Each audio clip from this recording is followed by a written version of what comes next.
रुचिता जामदार, करण सोनावणे, आयुष संजीव, रोशन भजनकर की सचिन कुमावत, तुम्हाला कुणाला पुन्हा बिग बॉस मध्ये बघायला आवडेल? चला चर्चा करूया आणि पाहूया व्हिडिओमध्ये. नमस्कार मंडळी, तुमचं पुन्हा एकदा स्वागत आहे आपल्या चॅनलवर. आज आपण बोलणार आहोत एका खूपच इंटरेस्टिंग विषयावर. जर प्रेक्षकांच्या मतानुसार बिग बॉस मराठी सीझन 6 मध्ये एलिमिनेटेड कंटेस्टंट्स मधून 5 स्पर्धकांना वाईल्ड कार्ड म्हणून परत आणायचं असेल तर ते कोण असू शकतात? कारण मंडळी, बिग बॉसच्या घरात एक गोष्ट कायम असते, गेम कधीही पलटी होऊ शकतो.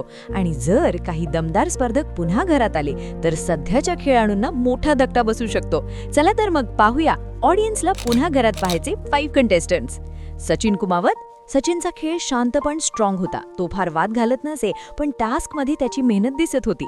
अनेक प्रेक्षकांना वाटलं की सचिनला अजून थोडा वेळ मिळायला हवा होता. जर सचिन वाईल्ड कार्ड म्हणून परत आला तर तो शांतपणे गेम खेळत सगळ्यांना सरप्राईज देऊ शकतो. करण सोनावणे. करण म्हणजे एंटरटेनमेंटचा फुल पॅकेज. त्याचे फनी मोमेंट्स, डायलॉग्स आणि ॲटिट्यूड प्रेक्षकांना खूप आवडले. सोशल मीडियावरही करणला खूप सपोर्ट मिळतो. जर करण पुन्हा घरात आला तर घरात पुन्हा एकदा लाफ्टर, आर्ग्युमेंट्स आणि ड्रामा वाढणार हे नक्की. आयुष संजीव. आयुष हा यंग आणि एनर्जेटिक कंटेस्टंट होता. त्याच्या गेममध्ये स्ट्रॅटेजी आणि कॉन्फिडन्स दोन्ही दिसत होते. त्याचा एलिमिनेशन काही प्रेक्षकांना अजिबात पटलं नाही, म्हणूनच अनेक फॅन्स म्हणतायत आयुष डिझर्व्स अनदर चान्स. जर आयुष पुन्हा आला तर तो नक्कीच जास्त अग्रेसिव्ह गेम खेळताना दिसेल. रोशन भजनकर. रोशन म्हणजे घरातील एक स्ट्रॉंग पर्सनॅलिटी. त्याचा ॲटिट्यूड, कॉन्फिडन्स आणि भिडणारी स्टाईलमुळे तो नेहमी चर्चेत असायचा.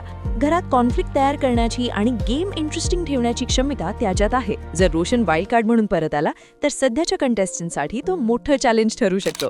रुचिता जामदार. आणि आता सर्वात जास्त चर्चा होणारी कंटेस्टंट रुचिता जामदार. रुचिताला अनेक प्रेक्षक नेगेटिव्ह प्लेअर म्हणूनच पाहतात. तिचं एलिमिनेशन खूप इमोशनल आणि शॉकिंग होतं. ती जरी चिरचिर करत असली तरी ती शो साठी करत होती. तिचा संघर्ष आणि तिची ऑनेस्टी यामुळे ऑडियन्स तिच्याशी कनेक्ट झाली. म्हणूनच सोशल मीडियावर अनेक फॅन्स म्हणतायत Ruchita should come back as a wild card. जर रुचिता पुन्हा घरात आली तर तिचा गेम आणखी स्ट्रॉंग होऊ शकतो आणि ती सगळ्यांना सरप्राईज देऊ शकते आणि पूर्ण घर एकटी डोक्यावर घेऊ शकते. फायनल क्वेश्चन ऑडियन्ससाठी. तर मंडळी, जर बिग बॉस मध्ये एलिमिनेटेड कंटेस्टंट्स मधून वाईल्ड कार्ड एंट्री द्यायची असेल तर तुम्ही कोणाला परत आणाल? कॉमेंटमध्ये नक्की सांगा तुमच्यामध्ये कोणते 5 कंटेस्टंट्स परत यायला हवेत. आणि जर तुम्हाला बिग बॉस मराठीचे अपडेट्स, अनालिसिस आणि इंटरेस्टिंग स्टोरीज पाहायच्या असतील तर लाईक, कॉमेंट आणि सबस्क्राईब करायला विसरू नका. कारण पुढच्या व्हिडिओमध्ये आपण पाहणार आहोत बिग बॉस मराठीच्या घरातील टॉप 5 स्ट्रॉंग प्लेयर्स कोण आहेत. तोपर्यंत मी भेटते पुढच्या व्हिडिओमध्ये. जय महाराष्ट्र. धन्यवाद.